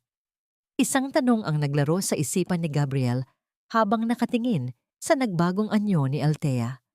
Ano ang gagawin ng isang babaeng wala na katatani? Ang burol ni Tita Rosa ay binalot ng isang mabigat at malamig na katahimikan. Isang uri ng katahimikan na tila humihigop sa lahat ng kulay ng paligid. Ang amoy ng mga sariwang bulaklak at ang usok mula sa mga kandila ay naghahalo sa hangin, lumilikha ng isang atmosfera ng pangungulila na nanunuot sa buto. Nakaupo si Althea sa tapat ng kabaong. Ang kanyang mukha ay tila isang estatwang gawa sa marmol. Walang kibo, walang luha, at walang anumang emosyong mababasa. Ang mga bumibisita ay nagbubulungan. Ang kanilang mga tinig ay tila mga anino lamang na nagdaraan sa kanyang pandinig. Ang lahat ay nagtatanong sa kanilang mga isipan. Nasaan ang asawa ng namatayan? Nasaan si Miguel? Ngunit si Miguel ay wala roon. Ang kanyang asawa ay nagpadala lamang ng isang malaking wreath ng bulaklak na tila isang insulto sa gitna ng pagdadalamhati ni Althea. Ang dahilan nito ay tambak ang trabaho sa opisina, isang mga kasinungalingan na naging kasing pamilyar na ng kanyang sariling pangalan. Sa gitna ng ganitong tagpo, ang pinto ng chapel ay dahan-dahang bumukas at ang bawat mata ay nabaling sa isang babaeng pumasok nang may labis na kumpiyansa, suot ang isang itim na damit na tila mas angkop sa isang party kaysa sa isang libing. Si Valerie. Ang kanyang mga takong ay lumilikha ng isang ritmong puno ng kayabangan sa makintab na sahig ng chapel habang lumalakad siya patungo kay Alte. Ang bawat pagtama ng kanyang sapatos sa semento ay tila isang sadyang paglapastangan sa katahimikan ng burol. May dala siyang isang maliit na sobre at ang kanyang mga mata ay nagniningning sa isang uri ng mapang-asar na saya. Althea, my deepest condolences. I heard what happened and I just had to drop by as a business partner of Miguel. Wika ni Valerie, ang kanyang tinig ay sadyang ginawang malakas upang marinig ng mga tao sa paligid. Yumuko si Valerie upang bumulong sa tenga ni Althea at doon ay naramdaman ni Althea ang pamilyar at masangsang na amoy ng pabango na dati ay nakita niya sa coat ni Miguel. Huwag ka nang umasa na darating ang asawa mo. He's with me later. Celebrate namin ang upcoming promotion niya. You should just focus on burying your auntie. Baka sumunod ka pa sa kanya sa sobrang stress. Dahan-dahang lumingon si Althea kay Valerie. Sa unang pagkakataon, hindi nakita ng dalaga ang takot o ang panghihina sa mga mata ng may bahay. Sa halip, isang malamig at nakakakilabot na katiwasayan ang bumungad sa kanya. Isang tuyong ngiti ang gumuhit sa mga labi ni Althea. At bago pa makalayo si Valerie, ay hinawakan ni Althea ang braso nito.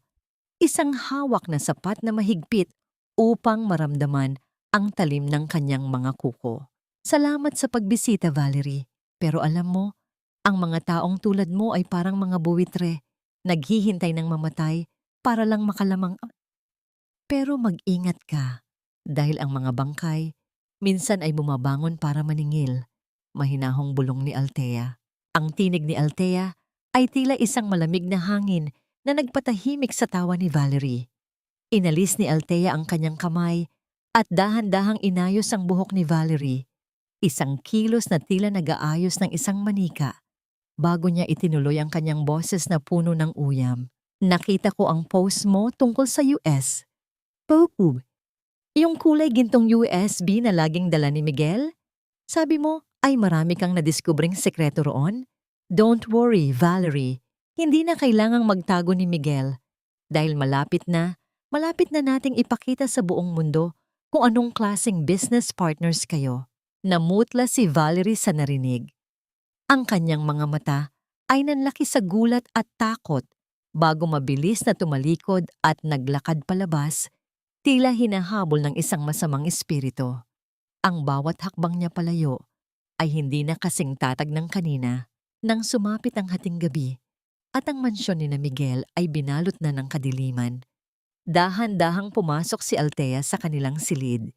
Naroon si Miguel, mahimbing na natutulog at humihilik ng malakas, amoy alak at tila wala sa sariling diwa sa tindi ng pagod mula sa pakikipag-celebrate kay Valerie. Ang kanyang bag ay nakalapag sa gilid ng mesa, bahagyang nakabukas. Ang bawat hakbang ni Althea sa alpombra ay tila paglalakad sa ibabaw ng ulap. Walang tunog, walang bakas. Dahan-dahan niyang dinukot ang kulay gintong USB mula sa loob ng bag. Ang kanyang mga kamay ay nananatiling matatag habang isinasaksak ito sa kanyang laptop na itinago niya sa ilalim ng kama. Ang liwanag mula sa screen ay tumama sa kanyang mukha. Nagpapakita ng isang determinasyong hindi kayang buwagin. Ang bar sa screen ng laptop ay dahan-dahang napupuno. Ang bawat porsyento ng pagkakakapi ay tila mga hakbang patungo sa kanyang kalayaan. 77%, 78%, 79%. Sa sandaling iyon, biglang gumalaw si Miguel sa kanyang higaan. Ang tunog ng kanyang pag-inat at ang pag-ungol ng kanyang boses sa gitna ng pagkakaidlip ay nagpatigil sa mundo ni Althea. Ang asawa niya ay dahan-dahang nag-angat ng kanyang katawan. Ang kanyang mga mata ay tila nag-a-adjust sa bahagyang liwanag na nagmumula sa laptop ni Althea. Althea, anong ginagawa mo dyan sa dilim? Ang paos at naguguluhang boses ni Miguel ay pumailan lang sa loob ng silid. Naramdaman ni Althea ang mabilis na hampas ng kanyang puso sa kanyang dibdib, tila isang bilanggo na pilit kumakawala. Ang bar sa screen ay nakapako pa rin sa 79%. Isang segundo pa.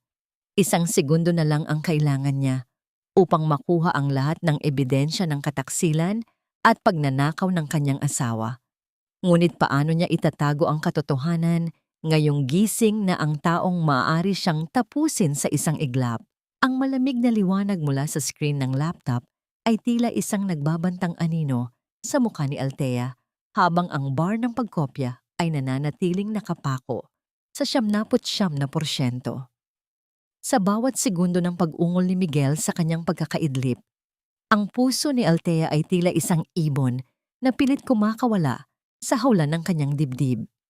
Nang tuluyang magmulat ng mga mata ang kanyang asawa, isang mabilis at maingat na kilos ang ginawa ni Althea. Isinara niya ang laptop nang hindi gumagawa ng anumang malakas na ingay. Sapat lamang upang maglaho ang asul na liwanag sa silid. Honey? Bakit gising ka pa? Anong ginagawa mo sa madilim na yan? Tanong ni Miguel. Ang kanyang boses ay paos at puno ng hinala. Huminga ng malalim si Althea. Pinilit na pakalmahin ang bawat himaymay ng kanyang nerbiyos. Dahan-dahan siyang lumapit sa tabi ni Miguel at naupo sa gilid ng kama. Ang kanyang mga kamay ay marahang humaplos sa balikat ng asawa. Hindi lang ako makatulog, Miguel. Sa tuwing ipipikit ko ang aking mga mata, naaalala ko ang huling sandali ni Tita Rosa. Pakiramdam ko ay napakagulo ng lahat. Ang paggamit ni Althea sa kanyang pighati bilang pananggalang ay naging epektibo. Ang ego ni Miguel, na palaging naghahanap ng pagkilala bilang tagapagtanggol, ay tila nasiyahan. Inabot ng lalaki ang kamay ni Althea at marahang pinisil ito. Isang kilos na dati ay nagbibigay ng init sa puso ni Althea, ngunit ngayon ay tila isang malamig na haplos ng isang ahas. Hayaan mo na yon, Althea. Patay na siya. Wala na tayong magagawa. Matulog ka na. Dahil bukas ay may malaking announcement sa kumpanya. I'm sure mapopromote na ako as Vice President, sabi ni Miguel bago muling pumikit at bumalik sa kanyang mahimbing na pagtulog. Kinabukasan, sa ilalim ng sikat ng araw na tumatagos sa mga bintana ng lumang studio, Muling nagtagpo ang mga landas ni na Althea at Gabriel. Ang bawat piraso ng impormasyon mula sa gintong USB ay tila mga bahagi ng isang madilim na puzzle na unti-unti nilang nabubuo. Ang mga dokumento ay malinaw. Milyon-milyong piso ang nailipat sa mga peking account ni Valerie. Isang sistematikong pagnanakaw na hindi lamang sa kumpanya, kundi sa mismong kinabukasan ni Althea. Althea, we have everything we need. Ang mga transaksyong ito ay sapat na upang pabagsakin si Miguel at si Valerie nang sabay.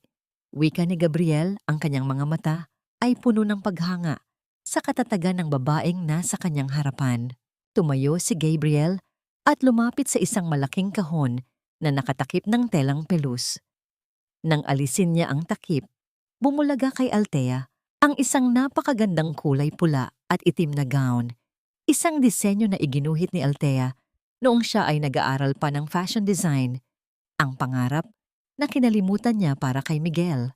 I had this made according to your sketches. Gagamitin mo ito sa gabi ng promotion party ni Miguel. You won't go there as a victim, Althea. You will go there as the queen who is about to claim her throne. Ang tinig ni Gabriel ay tila isang himig na nagbibigay ng bagong buhay sa kaluluwa ni Althea. Naramdaman ni Althea ang isang kakaibang kilig na dumaloy sa kanyang pagkatao nang marahan niyang haplusin ang tela ng gown. Ang distansya sa pagitan nila ni Gabriel ay lumitaw ang isang uri ng kuryente, isang hindi binibigkas na pangako ng proteksyon at pagpapahalaga. Sa loob ng maraming taon, ngayon lamang muling naramdaman ni Althea na siya ay may halaga, na siya ay isang individual na may sariling liwanag. Salamat, Gabriel. Hindi ko alam kung paano kita pasasalamatan sa lahat ng ito, bulong ni Althea habang ang kanyang mga mata ay nagniningning sa bagong natuklasang pag-asa. Ang makita kang malaya at masaya, iyon lamang ang tanging pasasalamat na kailangan ko. Tugon ni Gabriel. Ang kanyang mga mata ay nanatiling nakatitig ng may lalim kay Althea. Isang sandaling tila tumigil ang mundo para sa kanilang dalawa. Pagbalik ni Althea sa mansyon, isang mahalagang desisyon ang kanyang ginawa. Kumuha siya ng isang matalas na gunting at humarap sa salamin. Sa bawat pagputol niya sa kanyang mahabang buhok na dati ay paborito ni Miguel, tila pinuputol din niya ang bawat hibla ng kanyang pagiging sunod-sunuran. Ang mga hibla ng buhok na dahan-dahang bumabagsak sa sahig ay sumisimbolo sa pagkamatay ng lumang Althea. Ang babaeng nakatingin sa kanya sa salamin ngayon ay may maikli at matapang na gupit. Ang mga mata ay puno ng apoy at determinasyon. Isang mensahe ang dumating sa kanyang telepono, isang opisyal na imbitasyon para sa engrandeng Datiek Tangchuk ni Miguel na gaganapin sa susunod na 2 gabi.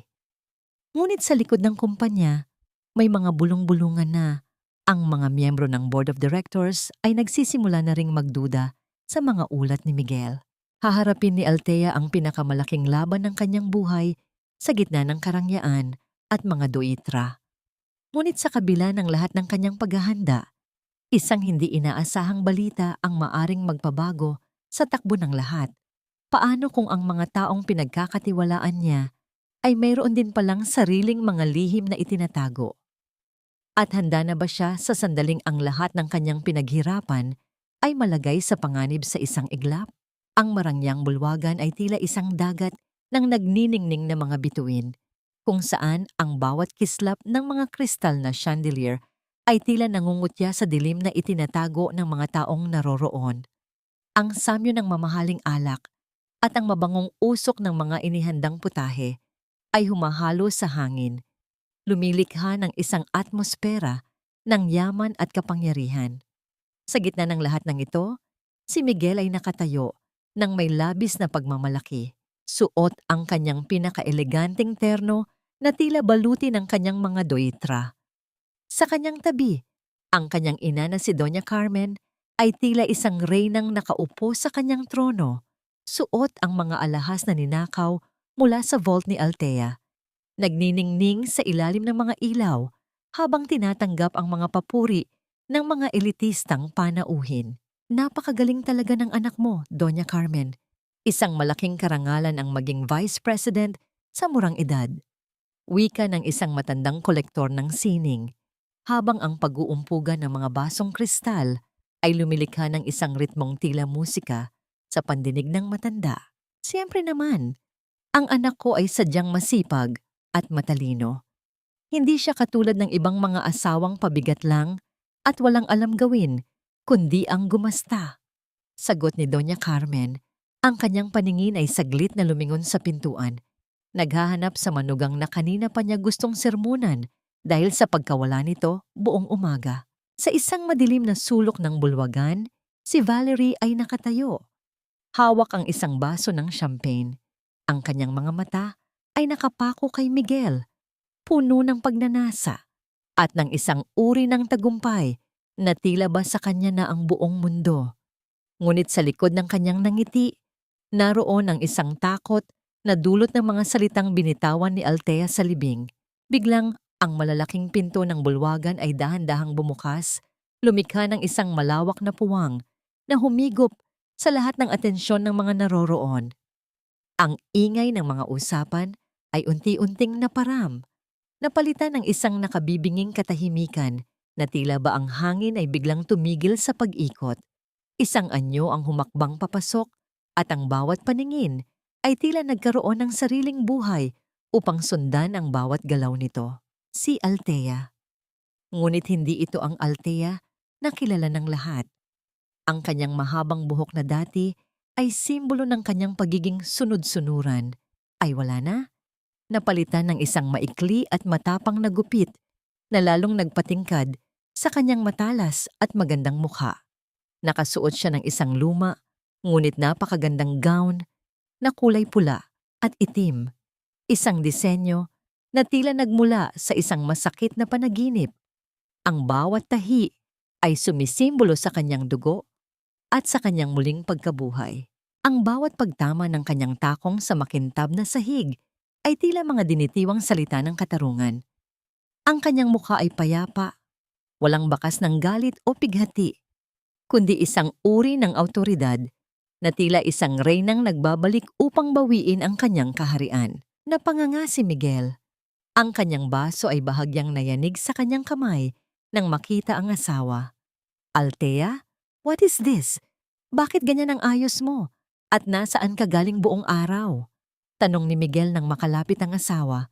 Ang kanyang boses ay may halong pagkahiya at galit. Hindi siya sinagot ni Althea. Sa halip, isang banayad at misteryosong nangiti ang sumilay sa kanyang mga labi. Habang tinitingnan ng diretso ang mga mata ng asawa, nandito ako para saksihan ang iyong tagumpay, Miguel. Hindi ba't ito ang gabing matagal nating hinintay? Lumingon si Althea sa paligid at nakita si Gabriel na nakatayo malapit sa control room ng mga projector. Ang kanilang mga mata ay nagtagpo sa isang mabilis ngunit malalim na sandali. Isang pagtango ang ibinigay ni Gabriel, isang hudyat na ang lahat ay handa na ang mga kasinungalingan ay wala nang mapagtataguan. Napansin din ni Althea ang CEO ng kumpanya na si Mr. Thompson na nakatayo sa di kalayuan kasama ang ilang miyembro ng Board of Directors. Seryoso ang kanilang mga mukha at ang bawat sulyap nila kay Miguel ay puno ng mga tanong na hindi pa nasasagot. Ang hangin ay tila nagiging mas mabigat, puno ng tensyong tila isang kwerdas na malapit ng maputol. Ladies and gentlemen, please welcome our new Vice President for Operations, Mr. Miguel Salvador. Ang boses ng MC ay pumailan lang, bumasag sa katahimikan at nag-imbita ng isang formal na palakpakan. Naglakad si Miguel patungo sa entablado. Pilit na ibinabalik ang kanyang kumpiyansa. Habang umaakyat siya sa bawat baitang, ang kanyang dibdib ay puno ng pagmamalaki.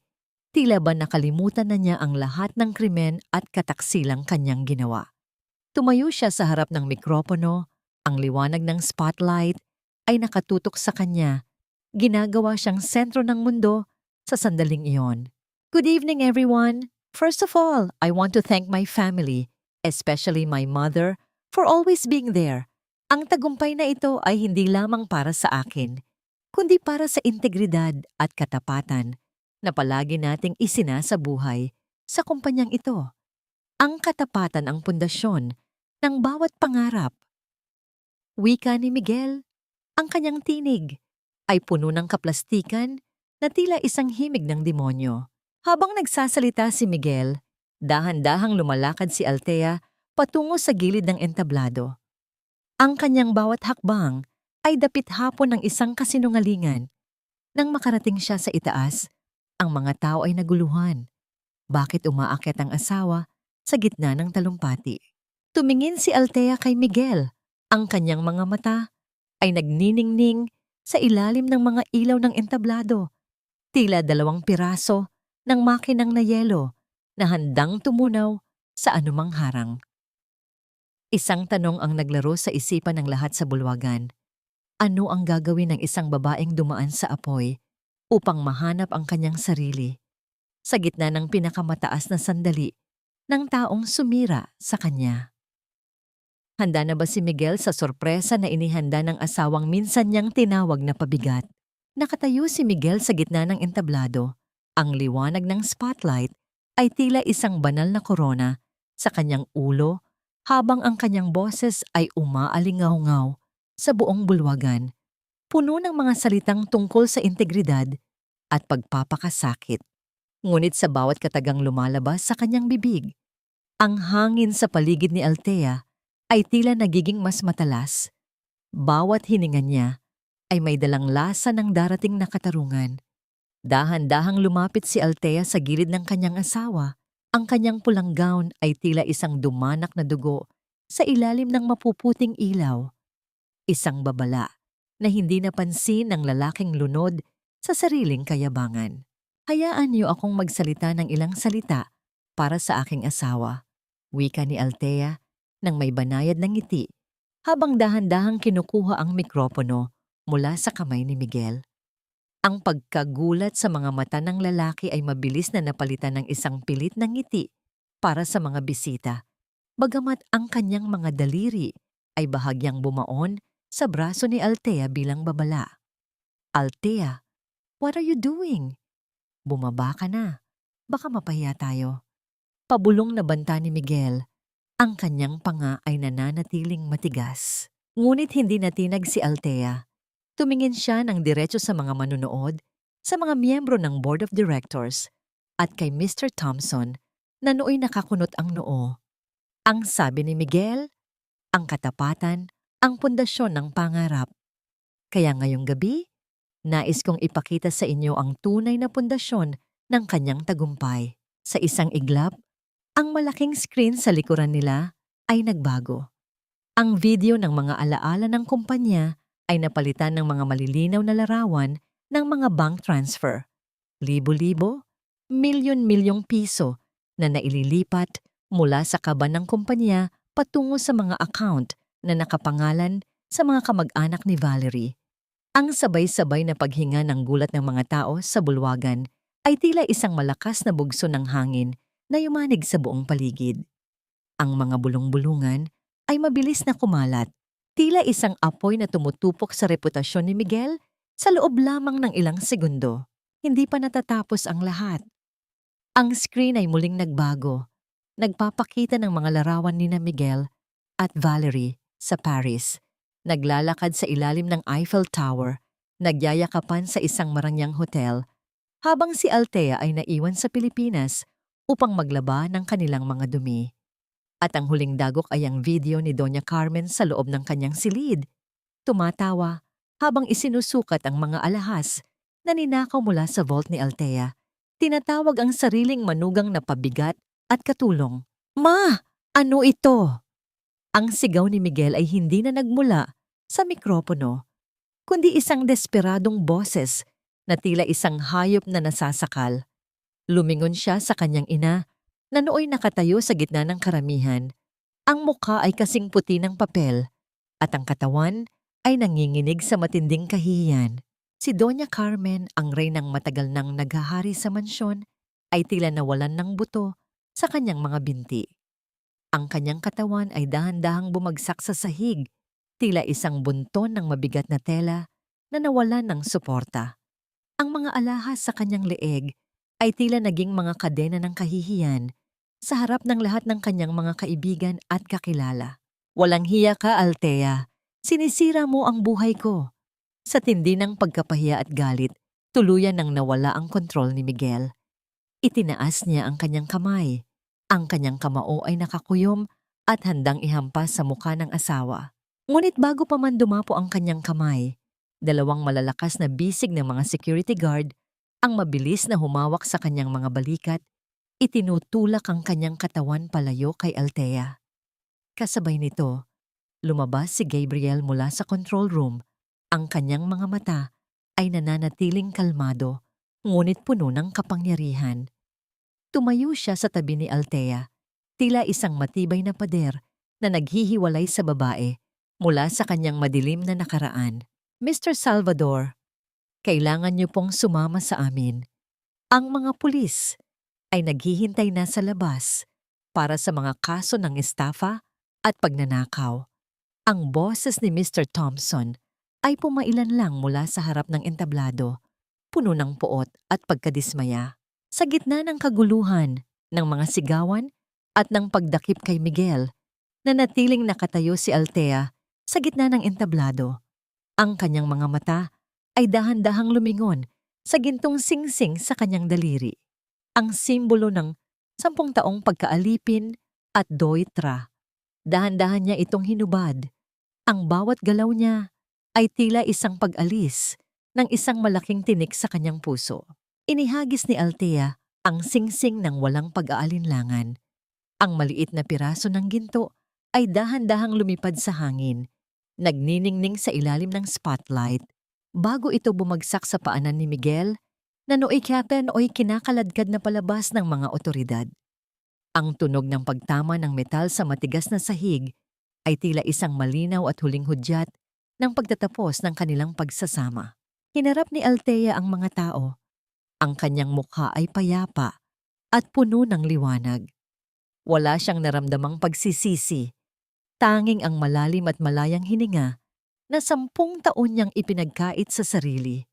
Tumingin siya kay Gabriel at sa gitna ng ingay at gulo, isang tahimik na pasasalamat ang dumaloy sa kanilang pagitan.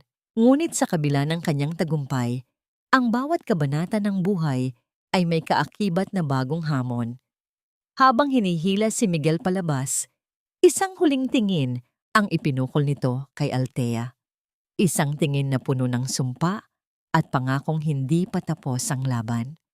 At si Valerie, na kanina ay naroon, ay biglang naglaho sa gitna ng kaguluhan. Nasaan ang babaeng naging mitya ng lahat ng ito? At ano ang mga lihim na maaari pa niyang dalhin sa labas ng bulwagang ito? Ang bawat kislap ng asul at pulang ilaw mula sa mga sasakyan ng pulis ay tila mga mananayaw ng katarungan na nagpapalit-palit sa labas ng engrandeng bulwagan. Ang ingay ng mga sirena ay hindi na kailangan pang marinig upang maramdaman ang bigat ng batas na dahan-dahang lumalapit. Sa gitna ng kaguluhan, si Miguel ay kinakaladkad ng 2 opisyal. Ang kanyang mukha na dati ay puno ng kayabangan, ay ngayon ay balot ng pawis at matinding kahihiyan. Ang bawat hakbang niya ay tila paglubog sa isang putika ng sarili niyang mga doitra. Habang ang mga dating kaibigan at kasosyo sa negosyo ay nakatingin sa kanya ng may pandidiri at panghahamak. Althea, pagbabayaran mo ito. Sisiguraduhin kong mabubulok ka rin sa hirap nang wala ako. Ang sigaw ni Miguel ay tila isang paos na alulong ng isang sugatang hayop. Ang bawat salita ay puno ng lason na wala na ngayong biktima. Hindi kumurap si Althea habang pinagmamasdan ng asawa na isinasakay sa loob ng sasakyan. Ang lamig ng bakal na sumakal sa mga pulso ni Miguel ay ang mismong bakal na nagpalaya sa kanyang kaluluwa. Sa di kalayuan, si Valerie ay pilit na nagtatago sa likod ng mga kolum ng gusali. Ang kanyang buhok ay gulo-gulo at ang kanyang mamahaling damit ay tila isang basahan na lamang. Tinangka niyang lumusot sa karamihan, ngunit ang mga matalas na sulyap ng mga funyan sa paligid ay tila mga latay na nagpapahiya sa kanya. Wala na ang kanyang matapang na anyo. Ang tanging natira ay isang babaeng nagnanakaw ng buhay ng iba na ngayon ay naiwang walang anuman. Bumalik si Althea sa mansyon sa huling pagkakataon upang kunin ang kanyang mga natitirang kagamitan. Ang bawat sulok ng bahay ay tila may dalang bulong ng kanyang mga pighati. Ngunit sa pagkakataong ito, hindi na siya natatakot. Pagpasok niya sa sala, nakita niya si Doña Carmen na nakaupo sa sahig. Yakap-yakap ang kulay kahel na Hermes bag na bigay ni Valerie. Ang matanda ay tulala. Ang kanyang mga mata ay walang buhay habang ang bawat hiyas sa kanyang leeg ay tila nagiging mabigat na pasanin. Althea, anak, huwag mo kaming iwan ng ganito. Ang bahay, kukunin na ng bangko. Wala na kaming mapupuntahan. Ang boses ng matanda ay tila isang tuyong dahon na hinahangin, puno ng desperasyon na dati ay wala sa kanyang bokabularyo. Tumingin si Althea sa kanyang biyenan nang may halong habag ngunit may matatag na hangganan. Ang bahay na ito ay itinayo niyo sa mga kasinungalingan at sa dugo ni Tita Rosa, Ma. Ngayon, ang bawat pader nito ay guguho dahil wala itong pundasyon ng katotohanan. Ibinigay ko ang 10 taon ko sa inyo, pero tinrato niyo akong basura. Ngayon, oras na para matuto kayong tumayo sa sarili niyong mga paa. Dahan-dahang tinalikuran ni Althea ang matanda. Bit-bit ang kanyang makinang panahi at ang nag-iisang larawan ng kanyang Tita Rosa. Ang bawat hakbang niya palabas ng pintuan ay tila pagtanggal ng isang mabigat na kadena na 10 taon niyang kinaladkad. Sa labas ng gate, ang liwanag ng bukang liwayway ay nagsisimula nang sumilip sa pagitan ng mga ulap, nagbibigay ng isang kulay ginto at rosas na sikat sa paligid. Naroon si Gabriel, nakasandal sa kanyang sasakyan, hinihintay ang kanyang paglabas. Ang kanyang mga mata ay puno ng isang uri ng kapayapaan na tila isang tahimik na lawa pagkatapos ng isang malakas na bagyo. Nang makita niya si Althea, isang banayad ng ngiti ang sumilay sa kanyang mga labi. Isang nanangiti na hindi humihingi ng anuman, kundi nag-aalok ng isang kanlungan. Handa ka na ba, Althea? Tanong ni Gabriel. Ang kanyang tinig ay tila isang himig na nagpapatahan sa huling tibok ng sakit sa puso ni Althea. Handa na ako, Gabriel. Handa na akong mabuhay muli. Sagot ni Althea. Ang kanyang boses ay may tatag na kailanman ay hindi niya inakalang taglay niya. Pumasok siya sa loob ng sasakyan at habang dahan-dahang lumalayo ang mansyon sa kanyang paningin, naramdaman ni Althea ang isang kakaibang gaan sa kanyang dibdib. Ang bawat alaala ng mga kasinungalingan ay tila naging mga abo na tinatangay ng hangin. Ngunit sa gitna ng kanyang bagong natuklasang kalayaan, isang tanong ang dahan-dahang lumitaw sa kanyang isipan habang nakatingin sa profile ni Gabriel na seryosong nagmamaneho. Ang kapayapaan bang ito ay ang simula lamang ng isang bagong paglalakbay? O meron pang mga multo ng nakaraan na magtatangkang humabol sa kanya sa gitna ng kanyang pagbangon? Tumingin si Althea sa labas ng bintana. Pinagmamasdan ang pagbukadkad ng araw sa abot tanaw. Ang bukas ay tila isang malinis na tela na naghihintay para sa kanyang mga bagong tahi. Ngunit ang mga bakas ng 10 taong mga kasinungalingan ay hindi basta-basta maglalaho sa isang gabi lamang. Paano nga ba tunay na naghihilom ang isang pusong matagal na pinagkaitan ng liwanag? Ang bawat ikot ng gulong ng makinang panahi sa loob ng maliit ngunit maaliwalas na butik ay tila isang himig ng pag-asa na bumabalot sa buong silid.